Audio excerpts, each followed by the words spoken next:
ole tuna hian nulalal en koli ruang muak tu te anon thleng me ka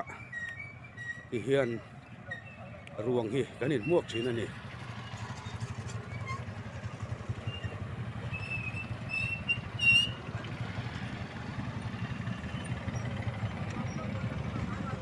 two wheeler te le motor kan nei ang te kan thot chua pui thina ti hian ro pui takin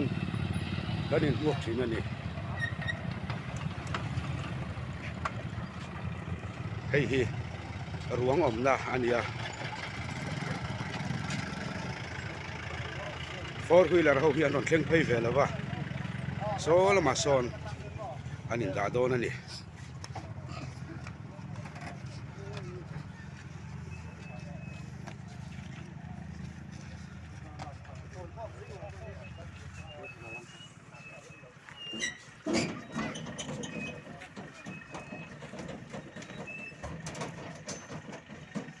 tuna hian ruangan la chuak don meka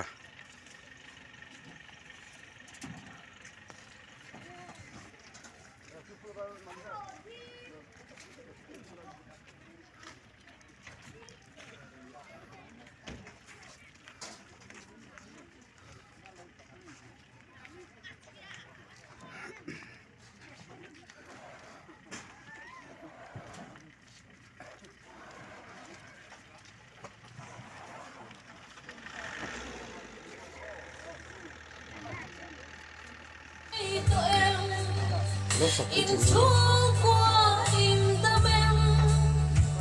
mùa na ít dần thủy na nắng lệ xuống đất du trong đó na lòng na suối lưu thoại ra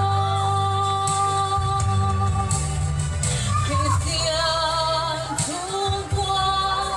lên qua sen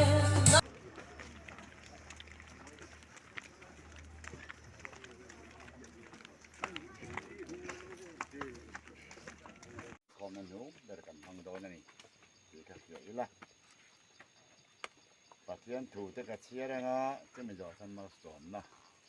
in line form kan pun do nia engkin kita ipa pasien cun he kan dong bol pui lalen kolit harau hilak kalau rim kita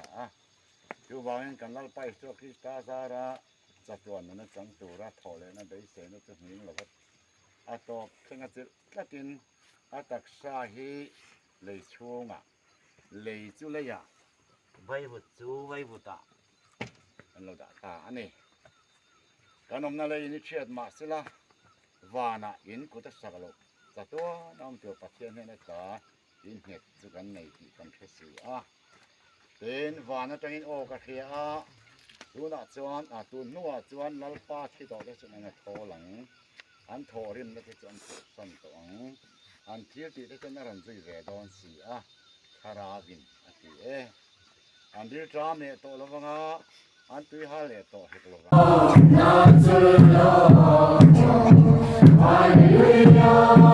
hallelujah